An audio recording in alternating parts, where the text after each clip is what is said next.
So it sounds like to me you're thinking more long term. And the 4 skills that an agent should really invest their time in is becoming the best salesperson they can become. Yes, that's worth stacking time on top of.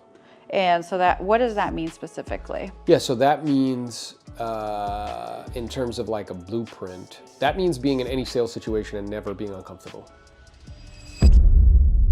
So if you want to stay in this industry, learn new things is what you're saying. Yeah, you have to stack skills. So like, in other words, you know, I've been stacking skills for almost 2 decades. So first I learned the skill of what to say and how to say it. And that allowed me to list, you know, 100 homes a year, 10 years in a row, do 200 deals a year twice. But then I learned the skill of the systems that are required in order to do that level of production consistently, right? And SOPs and CRMs and all that stuff, and listing coordinators, transaction coordinators. And more recently, I stacked the skill of media, you know? When we first met, like, my media was my wife posting pictures of our kids, you know? So I learned that skill. And then I also learned the skill of attraction. And so it's just continuing to stack skills, and as you do that, you just make yourself more valuable. So, you know, I think, for example, if we bring that back to agents, you know, the loudest voices or the, you know, the kind of gurus in our space, they talk about the 4 horsemen. Expireds, cancels, for sale by owners, just listed, just solds.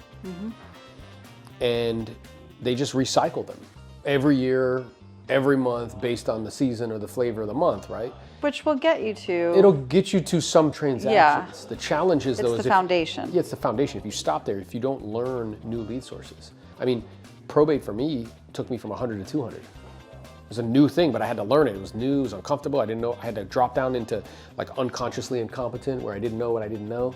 But then, you know, 5 years later, I'm an expert. And we're doing 60 of those a year or whatever it was. Same thing with media, same thing with like attraction. So we see that in our prospecting group. A few of the gentlemen that you've coached are in there, like Mark Ramey. yeah, And while some of the agents are calling expireds, right, one of the 4 horsemen, he's already taken his 3rd appointment in the With time probate. that we've just connected with like Yep. wrong numbers. yep. So it's been interesting to watch what you're saying firsthand and how those skills can really run circles around what other people are doing. That's right. And now we're starting to see, because we are helping agents to understand that the commission sometimes can be a mental barrier to this whole other side of real estate, like creative. You know, we had Pace Morby at our summit, and, you know, sub 2 and wholesaling and all this other stuff. Jose, he talked about it and how he's helping so many clients, and he's providing more options, which means he's adding more value, and as such, he's winning more, because whoever adds more value wins. So yeah, I mean, we're only as good as the data that we're taking in.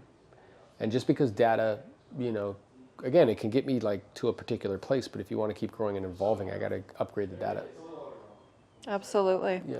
So learn new skills. Yep. And if you're questioning whether or not you're meant for this industry, take a look at where you're getting your information from. It might be time to seek out a new guide to learn a new skill.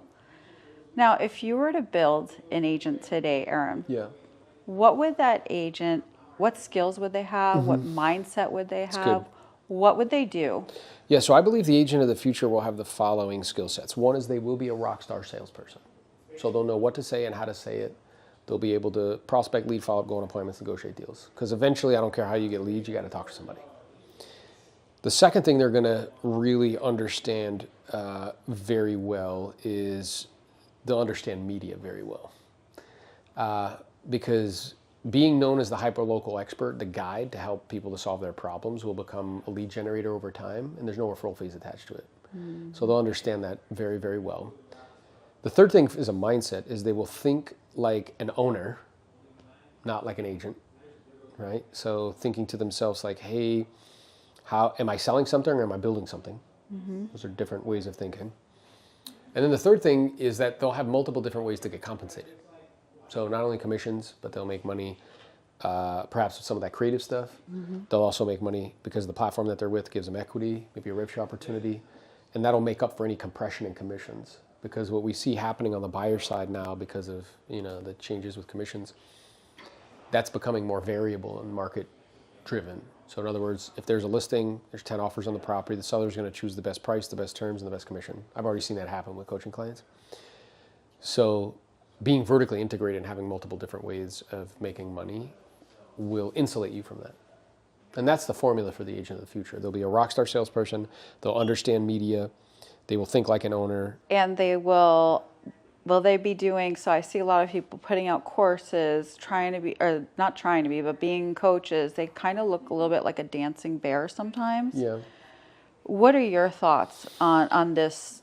Yeah, so I think you have to be very clear on what you want. I think for most people that are smart, hardworking, and ambitious, the hard thing is not getting what you want, it's deciding what you want. Most people don't really think about that, and most people just do things because they're money grabs. True. So like, oh yeah, I can make a little money coaching, sure, I'll do that. Oh yeah, I can do this, and it's just a money grab.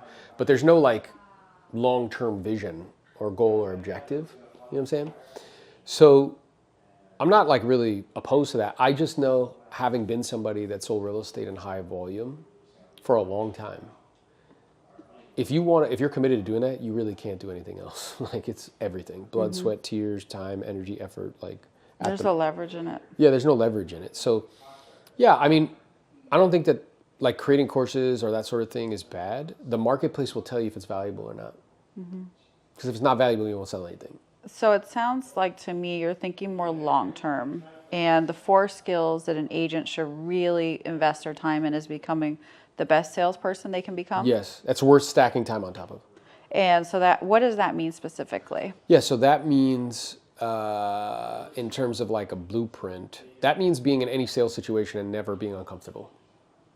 So learning what to say and how to say What's it. saying how to say it. So learning how to set appointments with various different lead sources, whether it's, expireds for sale by owners, but also probates, cash offers, like, right? Being able to pre-qualify multiple different lead sources, being able to present, being able to handle objections and close, and then if it's a listing, get a price adjustment. Those are the conversations that you have to master.